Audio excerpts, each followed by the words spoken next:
جب مدینہ منورہ میں مسجد نبوی صلی اللہ علیہ وآلہ وسلم تیار ہو چکی تو حضور نبی کریم صلی اللہ علیہ وآلہ وسلم کو یہ خیال آیا کہ مسلمانوں کو کس طرح نماز کے لیے جمع کیا جائے۔ حضور نبی کریم صلی اللہ علیہ وآلہ وسلم نے اپنے صحابہ کرام رضوان اللہ علیہ سے مشورہ کیا کہ نماز کے لیے مسلمانوں کو کس طرح جمع کیا جائے۔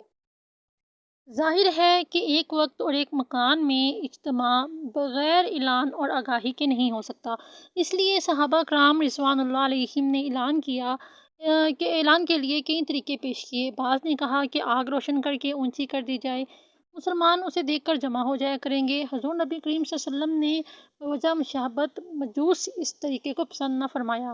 بعض صحابہ کرام رضوان اللہ علیہم نے ناقوس تجویز کیا، مگر بوجہ مشابہت نصاری کی تجویز رد کر دی گئی۔ بوگ کو بوجہ مشابہت یہود پسند نہ کیا گیا۔ حضرت عمر فاروق رضی اللہ تعالیٰ عنہ نے مشورہ دیا کہ ایک شخص کو نماز کے وقت بغرض اعلان بھیج دیا جائے۔ حضور نبی کریم صلی اللہ علیہ وآلہ وسلم نے حضرت بلال رضی اللہ تعالیٰ عنہ سے فرمایا کہ اٹھ کر نماز کے لیے ندا کر دے، چنانچہ حضرت بلال رضی اللہ تعالیٰ عنہ یوں ندا کر دیا کرتے، الصلاۃ جامعہ۔ اسی اثناء میں حضرت عبداللہ بن زید انصاری کو خواب میں ان سے بہتر طریقہ بتلا دیا گیا اور وہ مروجہ اذان شرعی ہے۔ حضرت عبداللہ نے اپنا خواب بارگاہ رسالت میں عرض کیا۔ حضور نبی کریم صلی اللہ علیہ وآلہ وسلم پر اس سے پہلے اس بارے میں وحی آ چکی تھی، اس لیے آپ صلی اللہ علیہ وآلہ وسلم نے یہ سن کر فرمایا، یہ بے شک حق ہے انشاءاللہ تعالی، اور حضرت عبداللہ کو حکم دیا کہ حضرت بلال کو کلمات اذان کی تلقین کر دو، وہ اذان دیں گے کیونکہ ان کی آواز تم سے بلند اور نرم اور شیریں ہے۔ چنانچہ ایسا ہی کیا گیا اور حضرت بلال رضی اللہ تعالیٰ عنہ پہلے مؤذن ہوئے۔ حضرت بلال رضی اللہ تعالیٰ عنہ کی آواز میں وہ تاثیر تھی کہ جو بھی سنتا مسجد نبی صلی اللہ علیہ وآلہ وسلم کی طرف کھینچا چلا آتا، اور کیوں نہ آتا، حضور نبی اکرم صلی اللہ علیہ وآلہ وسلم نے فرمایا تھا، اذان شعائر دین میں سے ہے، اذان سے محبت، اذان کا احترام ہر مومن کا ایمانی تقاضا ہے۔ اذان دینے کی فضیلت میں حضرت معاویہ رضی اللہ تعالیٰ عنہ سے روایت ہے کہ حضور نبی کریم صلی اللہ علیہ وآلہ وسلم نے فرمایا، قیامت کے دن جب مؤذن اٹھیں گے تو ان کی گردنیں سب سے بلند ہوں گی۔ قیامت کے دن مؤذنوں کی گردنیں سب سے لمبی ہوں گی۔ اس کا مطلب یہ ہے کہ مؤذن میدان حشر میں سب سے ممتاز اور منفرد نظر آئیں گے۔ دوسرا مطلب یہ ہے کہ ان کو اللہ تعالیٰ کی رحمت کی امید زیادہ ہوگی، اور جس شخص کو کسی چیز کی امید ہوتی ہے وہ گردن اٹھا اٹھا کر امید بھر نظروں سے دیکھتا ہے۔ تیسرا مطلب یہ ہے کہ مؤذن اپنے اعمال پر نادم اور شرمسار نہیں ہوں گے، کیونکہ جو نادم اور شرمسار ہوں ان کی گردنیں جھکی ہوئی ہوتی ہیں، جبکہ ان کی گردنیں بلند ہوں گی۔ چوتھا مطلب یہ ہے کہ مؤذن کی اذان سن کر لوگ مساجد میں نماز پڑھنے جاتے ہیں، تو نمازی تابع اور مؤذن متبوع ہوا، اور متبوع چونکہ سردار ہوتا ہے اس لیے قیامت کے دن اس کی گردن بلند ہوگی تاکہ اس کا سر نمایاں نظر آئے۔ پانچواں مطلب یہ ہے کہ گردن لمبی ہونے سے مؤذن کے اعمال کی کثرت کی طرف اشارہ ہے۔ یہ کثرت اس وجہ سے ہے کہ مؤذن کی اذان سن کر جس قدر لوگ نماز پڑھنے آئیں گے، ان تمام کے اعمال کا ثواب مؤذن کے نامہ اعمال میں لکھا جائے گا، اگرچہ نمازیوں کے اپنے ثواب میں کمی نہیں ہوگی۔ ذرا غور تو کریں کہ آج اس 20ویں صدی میں حضور نبی کریم صلی اللہ علیہ وآلہ وسلم نے شروع ہونے والی اذان کا ایک لمحہ بھی آج کرۂ ارض پر اللہ اکبر کی صداؤں سے فیضیاب ہوئے بغیر نہیں گزرتا۔ دن اور رات کے ہر لمحے میں اللہ اکبر کی آواز مسلسل گونجتی رہتی ہے، اور دنیا کے کسی نہ کسی کونے میں ہر وقت اور ہر لمحہ ہزاروں مؤذن اعلیٰ بزرگ و برتر کی توحید اور حضور نبی کریم صلی اللہ علیہ وآلہ وسلم کی رسالت کا اعلان کر رہے ہوتے ہیں۔ دنیا کے نقشے پر اسلامی ملک انڈونیشیا کرۂ ارض کے مشرق میں واقع ہے۔ یہ ملک بے شمار جزیروں پر مشتمل ہے، جن میں جاوا، سماٹرا، بورنیو اور سیلیبس مشہور ہیں۔ انڈونیشیا آبادی کے لحاظ سے سب سے بڑا اسلامی ملک ہے۔ تقریباً 22 کروڑ کے اسلامی ملک میں غیر مسلم آبادی کا تناسب آٹے میں نمک کے برابر ہے۔ صبح 5:30 بجے طلوع سحر کے ساتھ ہی انڈونیشیا کے مشرقی جزائر میں جڑکی اذان شروع ہو جاتی ہے، اور مشرقی جزائر سے یہ سلسلہ مغربی جزائر کی طرف بڑھتا ہے، اور 1.5 گھنٹے کے بعد جکارتہ میں مؤذن کی آواز گونجنے لگتی ہے۔ جکارتہ کے بعد یہ سلسلہ جزیرہ سماٹرا میں شروع ہو جاتا ہے اور سماٹرا کے مغربی قصبوں اور دیہات سے پہلے ملیشیا کی مسجدوں میں اذانیں بلند ہونا شروع ہو جاتی ہیں۔ ملیشیا کے بعد برما کی باری آتی ہے۔ جکارتہ سے جو سلسلہ شروع ہوتا ہے وہ 1 گھنٹے کے بعد ڈھاکہ پہنچ جاتا ہے۔ بنگلہ دیش میں ابھی اذان کا وقت ختم نہیں ہوتا کہ کلکتہ سے سری نگر تک اذان گونجنے لگتی ہے۔ دوسری طرف یہ سلسلہ کلکتہ سے ممبئی کی طرف بڑھتا ہے اور پورے بھارت کی فضا توحید اور رسالت کے اعلان سے گونج اٹھتی ہے۔ سری نگر اور سیالکوٹ میں فجر کی اذان کا ایک ہی وقت ہے۔ سیالکوٹ سے کوئٹہ اور کراچی اور گوادر تک 40 منٹ کا فرق ہے۔ اس عرصے میں فجر کی اذان پاکستان میں بلند ہوتی رہتی ہے۔ پاکستان میں یہ سلسلہ ختم ہونے سے پہلے ہی افغانستان اور مسقط میں فجر کی اذان شروع ہو جاتی ہے اور مسقط سے بغداد شریف تک 1 گھنٹے کا فرق ہے۔ اس عرصے میں اذانیں حجاز مقدس، یمن اور عرب امارات، کویت اور عراق میں گونجتی رہتی ہیں۔ بغداد سے اسکندریہ تک پھر 1 گھنٹے کا فرق ہے۔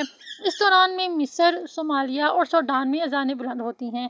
اسکندریہ سے طرابلس تک 1 گھنٹے کا فرق ہے۔ اس عرصے میں شمالی افریقہ، لیبیا اور تیونس میں اذان کا سلسلہ جاری رہتا ہے۔ فجر کی اذان، جس کا آغاز انڈونیشیا کے مشرقی جزائر سے شروع ہوا تھا، وہ 9.5 گھنٹے کا سفر طے کر کے بحر اوقیانوس کے مشرقی کنارے پہنچی ہے۔ فجر کی اذان کے بحر اوقیانوس تک پہنچنے سے قبل ہی مشرقی انڈونیشیا میں ظہر کی اذانیں بلند ہونا شروع ہو جاتی ہیں۔ ڈھاکہ میں ظہر کی اذان شروع ہونے تک مشرقی انڈونیشیا میں عصر کی اذانیں بلند ہونا شروع ہو جاتی ہیں۔ یہ سلسلہ 1.5 گھنٹہ میں بمشکل جکارتہ پہنچتا ہے کہ انڈونیشیا کے مشرقی جزائر میں نماز مغرب کا وقت ہو جاتا ہے، اور جس وقت انڈونیشیا میں عشاء کی اذانوں کا سلسلہ شروع ہوتا ہے، اس وقت افریقہ میں فجر کی اذانیں گونج رہی ہوتی ہیں۔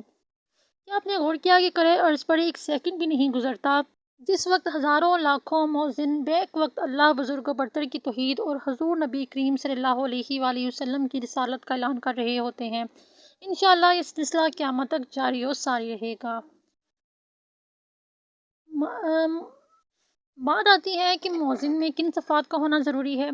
مرد ہو، عاقل ہو، نیک ہو، نمازوں کے اوقات کو پہچانتا ہو، باعزت ہو، لوگوں کو تنبیہ کر سکتا ہو، یعنی لوگوں میں اس کا اتنا وقار ہو کہ لوگ اس کی سخت باتیں سن سکیں، پابندی سے اذان کہتا ہو، رضا الہی اور حصول ثواب کی خاطر اذان دیتا ہو، یہ نہ ہو کہ دل میں خیال کر کے کہ میں مؤذن ہوں اور مجھ سے اچھا کوئی نہیں، غرور اور تکبر سے پرہیز کرے۔ اذان سننے والے کے لیے بھی کچھ حکم ہیں جو لازم ہیں۔ مرد ہو یا عورت، جو کوئی بھی اذان سنے تو اسے اذان کا جواب دینے کا حکم ہے، اور اذان سننے والا بھی وہی الفاظ کہے جو مؤذن کہتا ہے۔ حضرت ابو سعید خدری رضی اللہ تعالیٰ عنہ سے روایت ہے کہ حضور نبی کریم صلی اللہ علیہ وآلہ وسلم نے فرمایا، جب تم اذان سنو تو اسی طرح کہو جس طرح مؤذن کہہ رہا ہے، لیکن جب مؤذن حی علی الصلاۃ اور حی علی الفلاح کہے تو سننے والے کو یہی الفاظ نہیں بلکہ لا حول ولا قوت الا باللہ کہنا چاہیے۔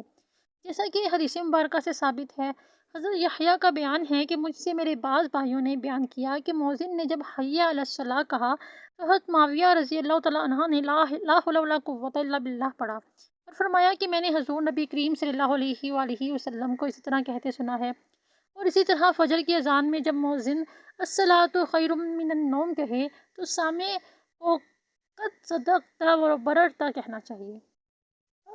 کچھ لوگ کہتے ہیں کہ جب نام محمد صلی اللہ علیہ وآلہ وسلم آئے تو آنکھوں پر انگوٹھے یا انگشتان شہادت رکھ کر چومنا جائز نہیں ہے، نعوذ باللہ۔ اللہ تعالیٰ سمجھ عطا فرمائے۔ حضور نبی کریم صلی اللہ علیہ وآلہ وسلم کے اسم مبارک کے ذکر پر انگوٹھے یا انگشتان شہادت چوم کر آنکھوں پر رکھنا نہ صرف جائز بلکہ مستحب عمل ہے۔ یہ عمل خلیفہ رسول سیدنا ابوبکر صدیق رضی اللہ تعالیٰ عنہ کی سنت ہے۔ امام سخاوی رحمۃ اللہ علیہ میں فرماتے ہیں، مؤذن سے اذان میں اشہد ان محمد رسول اللہ سن کر انگشتان شہادت کے پورے جانب باطن سے چوم کر آنکھوں پر ملنا اور یہ پڑھنا چاہیے، اشہد ان محمدً عبدہ ورسولہ رضیت باللہ ربا وبالاسلام دینا وبمحمد نبیّا۔ میں گواہی دیتا ہوں کہ محمد صلی اللہ علیہ وآلہ وسلم اللہ کے بندے اور اس کے رسول ہیں، اور میں اللہ کے رب ہونے پر، اسلام کے دین ہونے پر اور محمد صلی اللہ علیہ وآلہ وسلم کے نبی ہونے پر راضی ہوں۔ دلمی نے اس حدیث کو الفردوس بماثور الخطاب میں حضرت ابو بکر صدیق رضی اللہ تعالیٰ عنہ سے روایت کیا ہے کہ جب انہوں نے مؤذن کو اشہد ان محمد رسول اللہ کہتے ہوئے سنا تو یہ دعا پڑھی اور دونوں انگشتان شہادت کے پوروں کو چوم کر آنکھوں سے ملایا۔ یہ دیکھ کر حضور نبی کریم صلی اللہ علیہ وآلہ وسلم نے فرمایا، جس نے میرے پیارے دوست کی طرح عمل کیا اس پر میری شفاعت واجب ہو گئی۔ ملا علی قاری رحمۃ اللہ علیہ اس حدیث پاک پر تبصرہ کرتے ہوئے فرماتے ہیں، اگر یہ عمل حضرت ابو بکر صدیق رضی اللہ تعالیٰ عنہ سے ثابت ہے تو اس پر عمل کرنا کافی ہے۔ حضور نبی کریم صلی اللہ علیہ وآلہ وسلم کا فرمان عالی شان ہے، تم پر میرے بعد میری سنت اور سنت خلفائے راشدین لازم ہے۔ ائمہ فقہا بھی اذان میں حضور نبی کریم صلی اللہ علیہ وآلہ وسلم کا اسم مبارک سن کر انگوٹھے چومنے کو مستحب قرار دیتے ہیں۔ علامہ ابن عابدین شامی رحمۃ اللہ علیہ اپنے مشہور اور معروف فتاویٰ رد المختار علی الدر المختار میں فرماتے ہیں، مستحب ہے کہ اذان کی پہلی شہادت سننے پر صلی اللہ علیہ کا یا رسول اللہ اور دوسری شہادت سننے پر قرۃ عینی بکا یا رسول اللہ کہا جائے، اور پھر دونوں انگوٹھوں کے ناخن چوم کر اپنی آنکھوں پر رکھ کر کہو، اللہم متعنی بالسمع والبصر، کیونکہ بے شک حضور نبی کریم صلی اللہ علیہ وآلہ وسلم ایسا کرنے والے کو اپنے پیچھے جنت میں لے جائیں گے۔ اس طرح کوہستانی نے کنز العباد میں نقل کیا ہے۔ اسی طرح علامہ عبدالحی لکھتے ہیں، اس سے ثابت ہوتا ہے کہ اذان سن کر یہ آیات اور یہ کلمات جو ہیں وہ پڑھنے چاہیے، اذان کا جواب جو ہے وہ دینا چاہیے۔ اللہ پاک ہمیں عمل کرنے کی توفیق عطا فرمائے، آمین بجاہ النبی الامین و صلی اللہ تعالیٰ علیہ وآلہ وسلم۔